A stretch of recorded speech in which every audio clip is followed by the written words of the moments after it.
Ok, irmãos, boa noite. Motivo de alegria, mais uma vez, um momento aqui na casa do nosso Deus.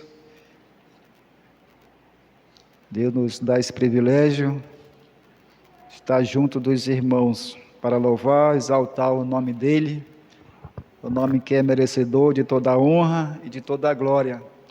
Mesmo assim, no meio às lutas do dia a dia que temos, mas mesmo assim Deus nos dá um momento para vir em sua casa, para ouvir sua palavra. E até mesmo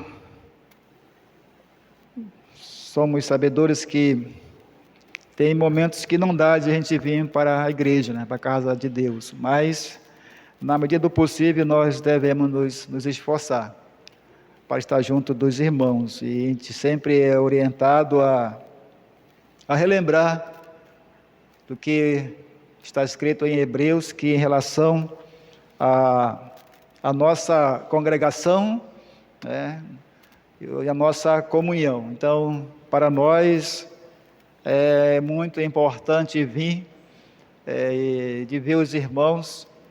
A gente observa que temos domingo, sábado dos jovens e quarta-feira, programação da nossa igreja.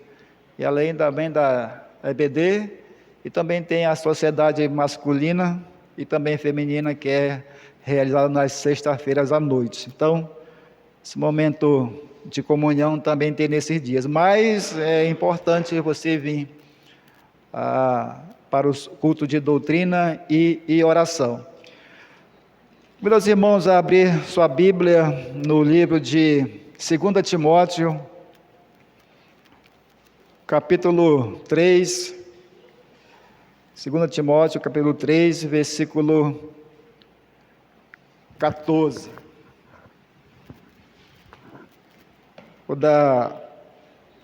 Vou fazer a conclusão do que da última vez que estive com os irmãos, a gente fez um momento de estudo devocional. Foi nesse capítulo, em 2 Timóteo, capítulo 3, versículo 14 ao versículo 17. Como eu falei para os irmãos naquela noite, quando viesse outra vez, a gente ia concluir o estudo daquela quarta-feira que eu trouxe aos irmãos.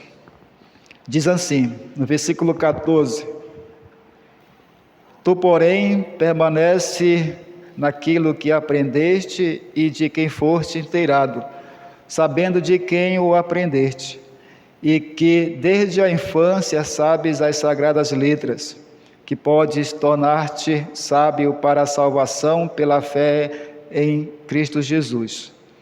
Toda a Escritura é inspirada por Deus e útil para o ensino, para a repreensão, para a correção, para a educação na justiça, a fim de que o homem de Deus seja perfeito e perfeitamente habilitado para toda boa obra. Amém? Oremos. Amado Deus, Pai Celestial, obrigado pela Tua palavra, dá-nos a Tua direção, Senhor, e tudo quando nós vamos falar a partir desse momento, que venha assim conforme a Tua vontade. Rogo também pela vida dos nossos irmãos, qual vieram com o propósito de estar em comunhão, de estar também louvando ao Senhor, e também, ó Deus, o momento de ouvir Tua palavra. Ajuda, Senhor, a cada um a compreender, assim conforme a Tua vontade. E obrigado por tudo, mais uma vez, no nome de Jesus. Amém. Obrigado, meus irmãos, podeis vos assentar.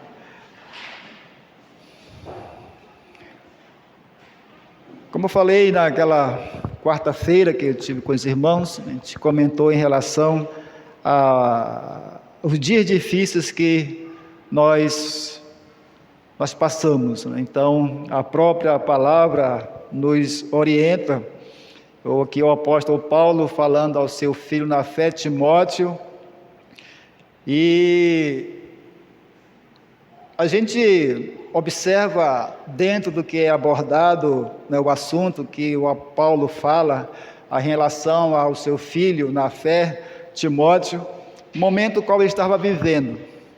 E a gente observa que já naquele período havia as falsas doutrinas, como ele menciona, os falsos mestres, e também desse momento que ele estava vivendo, ele faz assim uma lista de títulos, né, de pessoas, né, fala de pessoas que eram homens egoístas, também fala de homens avarentos, jactanciosos, arrogantes, blasfemadores, desobedientes aos pais. E quando a gente observa, irmão, ele falando essa lista de pessoas, e às vezes a gente observa que, como ele menciona, né, que diz assim, sabe porém isto nos últimos dias, né? Mas mesmo ali ele já estava vivenciando, né, digamos assim, os falsos mestres, pessoas que ensinavam aquilo que não vinha da parte do nosso Deus, né? E em relação aos dias, tempos que ele estava vivendo, já era um período difícil para eles, principalmente para aqueles que já estavam aceitando Cristo.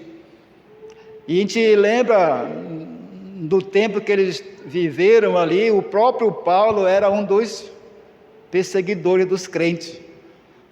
E voltando assim para nossos dias hoje, não é diferente. Talvez a gente não tenha perseguição, né, onde você vai, onde você estuda, onde você trabalha, na sua casa, mas a palavra de Deus nos orienta que os nossos inimigos irão surgir das nossas próprias casas, e às vezes a gente se assusta num momento assim de dificuldade entre família. Mas o apóstolo Paulo já falava isso. Então, para nós, muitas das vezes, por exemplo, para o homem, eu digo assim, o homem e mulher, novo na fé, talvez ele vai se assustar quando alguém vai se levantar contra você. Mas para muitos de nós aqui, a gente estamos, como diz a palavra, careca de saber, né, que isso já ia acontecer. Então, irmãos, dentro do que nós estamos vendo aqui, o apóstolo Paulo falando ao seu filho na fé, Timóteo, e assim, nós, muitas vezes, deixamos de falar isso nas igrejas, né, onde você ensina, em relação que a gente ouve, que ao você aceitar Cristo como seu Salvador, vai melhorar a sua vida. Não vai. Porque o próprio Jesus Cristo disse, aqueles que iam seguir Ele, eles iam ser perseguidos.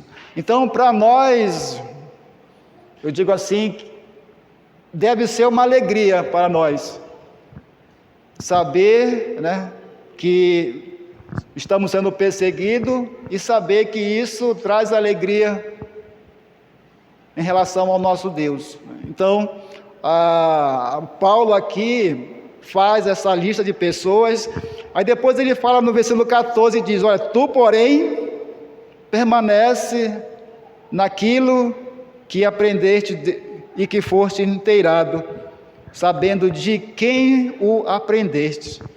Então, a gente não sabe assim o que o Timóteo estava passando, mas cada um de nós, se a gente for analisar nossa vida mesmo, a gente passa por desânimo, né?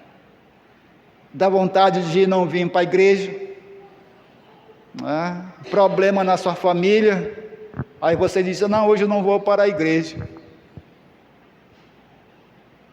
Problema com o marido, problema com a esposa, os filhos, né, também com problemas.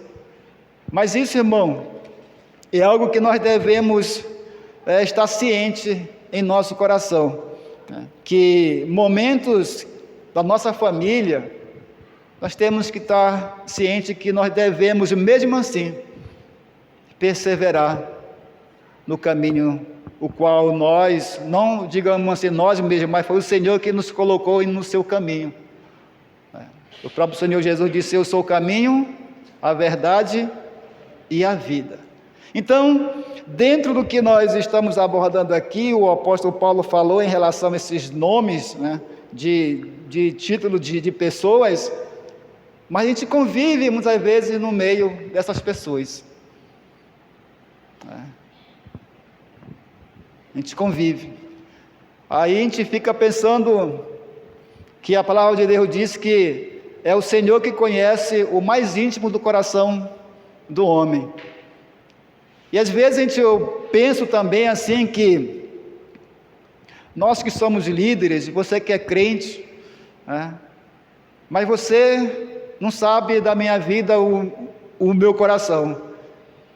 E eu também não sei do coração de cada um de vocês, dos jovens, né, os senhores, senhoras, mas o Senhor conhece. E isso, irmãs, também me preocupa no sentido que, ao estar ausente dos irmãos, os irmãos ausentes da nossa presença, né, como é que nós nos comportamos na ausência de um de nós aqui? Só Deus sabe.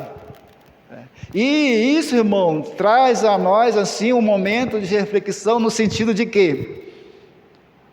Porque nós temos a Bíblia, né? Temos a palavra de Deus. Então, aqui o Paulo ele diz: tu, porém, permanece naquilo que aprendeste. Quem foi que me ensinou? Quem foi que ensinou vocês, né? Quantos anos, um exemplo assim, quantos anos você tem de crente? Quantos anos? Com quantos anos você se converteu? 20 anos, né? Tem uma natividade aqui, a irmã Raimunda, que são os irmãos mais idosos, irmão Ademar. Eu acredito que eu tenho mais de 20 anos de crente, né? Mas talvez os irmãos 45. 45 anos servindo ao Senhor. Irmão, 45 anos é digamos assim, já é um adulto na fé, né? Um adulto na fé. Um adulto na fé. O meu filho, o mais velho, ele tem 28 anos, parece. Então, quando eu me converti, ele tinha, acho que uns 6 anos. Então, nessa faixa aí dá o quê? Dá 28 menos 6, 22 anos de crente. Meu primeiro pastor foi o pastor Nilo Menezes. Aí depois tivemos mais um pastor Francivaldo. Alguns irmãos conhecem. Aí depois foi o pastor Rui. Aí depois foi o irmão Vanderlei. Aí depois passei um período com os irmãos da Perseverança, pastor Ricardo Júnior. E hoje o meu pastor é pastor Júlio. Então, irmão, um período de tempo de 22 anos, já fui instruído por vários irmãos, vários líderes, né? E você? Então, nós aprendemos desses homens a Bíblia. Eu acredito que esse período todo que estamos aqui, que você veio de outra igreja, né, você foi instruído. Então, graças a Deus, pela bondade do nosso Deus, este lugar aqui tem pregado a palavra de Deus. Certa vez um pastor falando assim em relação às igrejas que estavam cheias, ele disse: irmão, é muito fácil você encher uma igreja, só é oferecer o que o povo quer ouvir. Mas quando a gente observa para a igreja que prega a palavra de Deus, irmãos, somos assim que nem nós, poucas pessoas. Não é dizer assim que onde tem muitas pessoas que estão lá não são salvas, não, né? Pode ter sim muitas pessoas lá em determinado tempo que são salvas, porque, como eu falei, só quem conhece crente, né, o mais íntimo do nosso coração é Deus. Então, Deus, Ele tem nos dado a graça de servir a Ele neste lugar, mesmo com as dificuldades que você e eu passamos no nosso dia a dia. Então, de quem é que você aprendeu? Aqui Paulo, ele exorta Timóteo, que ele, tipo assim, ele fala, aprendeu de mim, né? Mas de quem foi que Paulo aprendeu? Do Senhor Jesus, os ensinamentos de Cristo. Então, aí no versículo 16, diz assim, toda a Escritura é inspirada por Deus e útil para o ensino. Qual foi nós comentamos naquela quarta-feira à noite? Eu falei do ensino, da repreensão, né, da repreensão e da correção. E agora eu quero falar aqui em relação à educação na justiça. Então, irmãos, nós que temos filhos, você que não tem filho, que vai casar um dia e Deus vai mandar para você uma varoa, um varão, então a Bíblia, ela é a nossa, como diz assim, a gente ouve, é nosso manual de regra, né, de fé e prática. Então, nada melhor do que ter a Bíblia para ensinar. E quando nós observamos em relação ao ensino, né, aí depois vem a repreensão, a correção e a educação na justiça. Dentro do que, uma frase aqui que, né, de pessoa que estudou a Bíblia e tirou assim um tema em relação a essa frase, essa parte educação na justiça, diz assim, a Escritura fornece o treinamento positivo. Educação era uma referência original à instrução de uma criança na conduta piedosa e não apenas repreensão e correção de uma conduta errada. Então, o que eu entendo assim, que uma criança, você tem um poder de ensinar aquela criança desde pequeno. Não, ela vai sendo instruída o que é o certo e o que é o errado, né? Mesmo ela querendo fazer as coisas erradas, o pai está ali, né? Olha, não é assim, é assim. Agora, em relação a nós adultos, já é mais difícil, né? É mais difícil para a gente mudar de vida assim rapidamente. Por quê? Porque já temos o nosso hábito de erro, muitas das vezes, além do normal. Por exemplo, você tem pessoas crentes que ainda chamam palavrão. Pessoas crentes que ainda têm o vício de ver as coisas que não é da vontade do nosso Deus. E a gente ouve, irmãos, em relação à mídia, a pessoas que falam, que pesquisam, que no meio de nós, homens e mulheres, cada um tem seus vícios, mesmo sendo pessoas regeneradas, mas mesmo assim, muitos aceitam Cristo e mudam de vida muito rápido, mas muitos não. Muitos não. Por exemplo, como eu falei, tem pessoas que são crentes, mas ainda chamam palavrão. Mas aos poucos Deus vai trabalhando na sua vida e na minha vida. Pessoas que são, digamos assim, mesmo crentes, ainda são pessoas desobedientes, pessoas egoístas, pessoas arrogantes. Certa vez a gente estava conversando com um jovem, e aí entrou um determinado assunto, aí a gente pegou, foi chamar a atenção do jovem. Aí o jovem ficou chateado e falou umas palavras que não era de acordo ele falar para a pessoa mais velha. Aí com o tempo depois,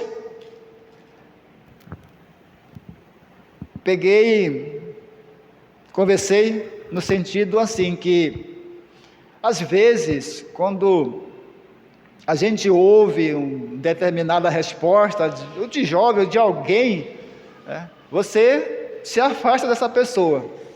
Não sei se acontece isso com você quando alguém lhe trata mal. Eu falei para ele assim, no sentido de que se uma pessoa me trata mal, se eu for ver o que ele está fazendo, eu vou falar que era para o bem dele, se ele me trata mal, com certeza, como eu falei para ele, eu não vou querer estar perto de uma pessoa assim. As pessoas, irmãos, se afastam desse tipo de pessoas, porque quando nós queremos o bem da pessoa, é lógico que você vendo a criança, ou o jovem, ou o adulto errado, você vai, sim, com amor, chamar a atenção. Porque o Timóteo também fala aqui que, assim, das pessoas mais velhas, ele tinha essa autoridade, mas ninguém quer chamar a sua atenção de você. E eu também não desejo ser chamado a atenção por ninguém, mas eu tenho que ver, e você tem que ver, mesmo sendo de idade, de idade, eu já estou na casa dos 50, ali. Mas se eu tiver errado, a irmã, você irmão, você pode sim chamar irmão, venha cá, irmã, você tem toda a autoridade de me chamar a atenção, no sentido, caso eu estiver fazendo alguma coisa que não é de acordo com o nosso comportamento cristão. Mas nós, irmãos, nós estamos aprendendo dia a dia a palavra de Deus. É por isso, irmão, que requer tempo de nós. Você quer da EBD, né? Aqui? O pastor, esse método eu gostei. Você vem para a EBD, na sua presença, irmão Janderson, né? Não é assim? Não é presente, né? É quantos capítulos você leu na semana, Quantos capítulos você leu na semana? 5, 2, 1, 15, 20. Eu estava conversando um dia desse com uma irmã, ela disse, irmão, quando eu começo a ler, eu leio 10, 15 capítulos no dia, mas quando chega lá na EBD, eu só coloco 10, 15, não está bom demais, está bom demais, mas não é, como ela falou, mas eu leio devagar, para ver, vendo o que está falando, porque é só ler por ler. Eu aprendi com o pastor assim, que irmão, ler por ler, nem leia, só para dizer, não, leia 5, 6, não leia, mas se você ler um capítulo e meditar no dia um pouquinho, você já ganhou o dia. Então isso, irmão, a gente vai aprendendo na leitura, e principalmente nós como professor, aí cabe sobre nós a responsabilidade de tirar um momento mesmo para leitura, para meditação da palavra. É por isso, irmãos, que falar aqui do nosso pastor Júlio, quando ele está fazendo aí os Uber dele, mas eu sei também que ele tem esse momento de estudar. Então, às vezes a gente pensa que, pastor, é ele que tem que evangelizar. Mas se a gente soubesse que nós, eu digo assim, as nossas almas, como dizem em Hebreus, ele vai prestar conta. de nossas almas. Então, o que eu puder fazer para não dar trabalho para o meu pastor, eu vou procurar ajudar, não dar trabalho. Então, Deus, Ele nos ajuda, dentro do que cabe a mim, a ajudar o pastor. Então, irmãos, a palavra de Deus, ela ensina, né? É para o nosso ensino, para a nossa repreensão, correção e educação na justiça. Como eu falei, para nós, adulto é mais difícil, mas não é impossível para aquele que já entregou sua vida ao Senhor. Então, irmãos, que Deus possa estar ajudando, né, a cada um de nós, mesmo o tempo qual nós estamos vivendo. É difícil, Você teve um dia de trabalho, talvez no seu celular veio aquela mensagem lá, né? Destempo, temporal, chuva. Eu não vou hoje, né? Nem choveu, né? Nem choveu. Mas, brincadeiras à parte aí, né, que Deus possa estar ajudando aí a mim e a você. Amém? Oremos. Amado Deus, Pai Celestial, obrigado, Senhor, pelo momento. Sabemos que o Senhor tem sido bom para conosco, nos ajuda, mesmo ao meio à dificuldade que cada um passa. Ajuda, Senhor, a ter o desejo de vir em Tua casa. Obrigado por tudo, no nome de Jesus. Amém. Então, irmãos, o momento de oração, né? A senhora vão ficar ali atrás e nós, os homens, vamos ficar aqui.